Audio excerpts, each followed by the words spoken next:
We are frequently reminded of how vulnerable our health and safety are to threats from nature or those who wish to harm us.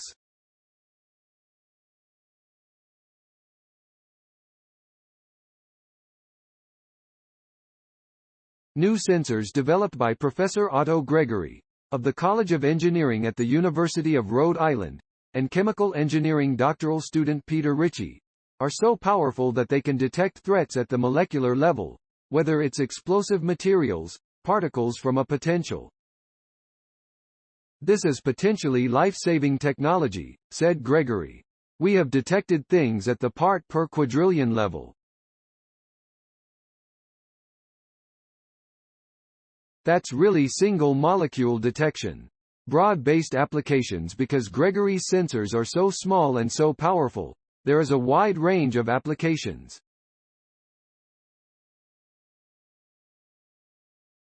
The platform is broad-based, so you can apply it to lots of different venues, with lots of different end users, said Gregory.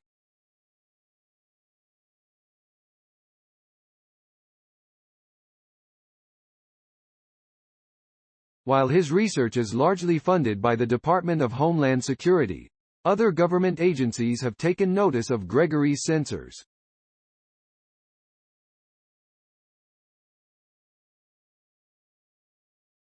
The Department of Defense may be interested in using it to monitor wounds in soldiers and to detect roadside improvised explosive devices, IEDs.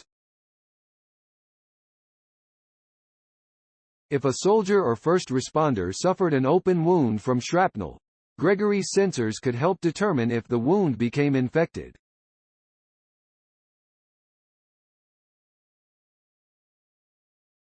Hydrogen peroxide generated by the human body for wounds is an indication of how good or how bad antibiotics are working to fight the wound, said Ricci. Our sensor could be used as a wearable device to sniff out peroxide coming from the wound at the part-per-billion level.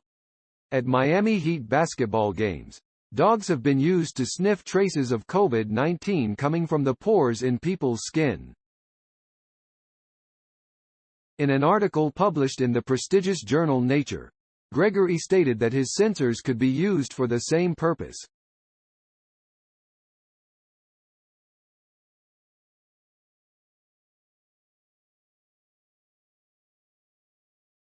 Where dogs are detecting it from the skin, our sensors would detect it from biomarkers in people's breath, Ricci said, who is from West Warwick.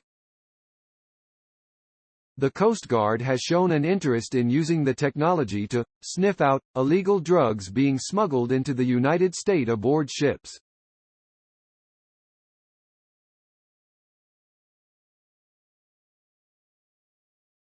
Shrinking the digital dog nose. Anything that can typically be sniffed out by a dog we can do, said Gregory.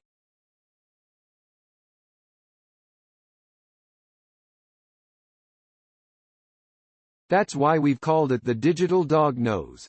The digital dog nose was featured on shows such as CBS This Morning in November 2019. But what was once the size of a toolbox has been reduced to a quarter of the size of a pack of cigarettes. By decreasing the thermal mass of the sensor, we've decreased the amount of power required to run the sensor, said Gregory. We started with a thermal mass on the order of grams. Now the thermal mass of our sensor is on the order of micrograms. One of the keys to making a device as small and powerful as Gregory's is to find the right battery.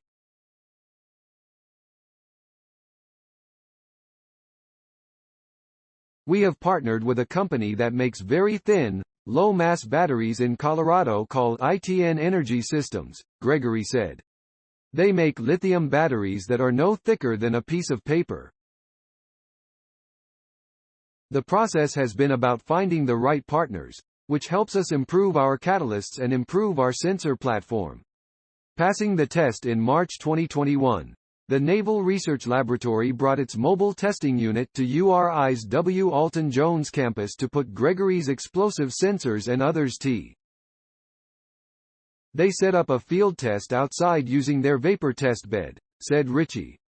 They were able to select an explosive molecule and deliver it to the sensor system. Knowing what the level was, they wanted to see how our sensor would respond.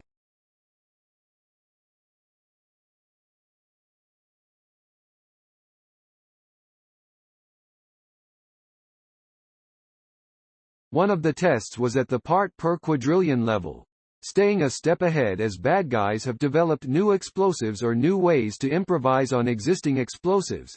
The good guys have tried to stay a step ahead.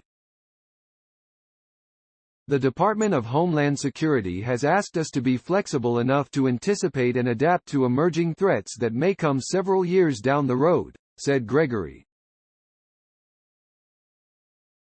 We can tweak our catalysts for a specific molecule that is the current threat. That's what we do with biomarkers. That's what we do with drugs.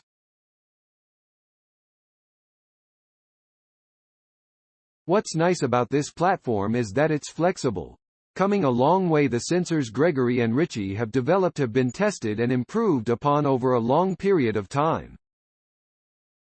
The professor's research was originally funded 20 years ago by the Defense Advanced Research Projects Agency, DARPA, a research and development agency of the United States Department of Defense that is responsible for the development of emerging technologies for use by the military.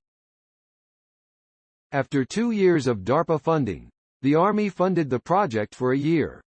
The Department of Homeland Security has provided funding ever since. At the time, this research was very novel and very different, said Gregory. DARPA funds projects that are high risk, high reward.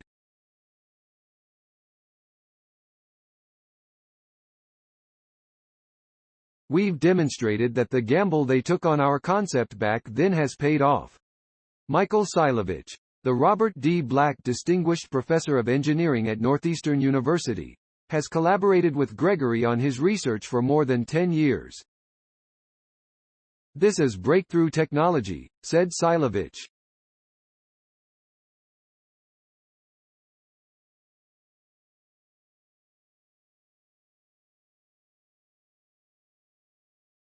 Otto's work on chemical detectors has evolved to the point of being ready for use in many applications, including the deployment of his sensors on a drone-based platform to help protect soft targets such as schools, shopping malls or places of worship. Taking the new steps now that the sensors are. We've been talking to drone companies about using our sensors on their drones, said Gregory. Drones need very lightweight, portable power supplies and you have to tap into their wireless communication.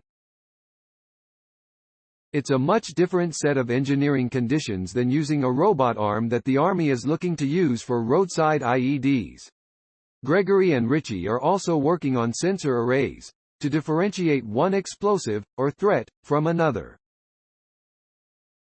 We'll need an array of sensors to detect a specific explosive in the presence of other explosives or precursors, said Ricci.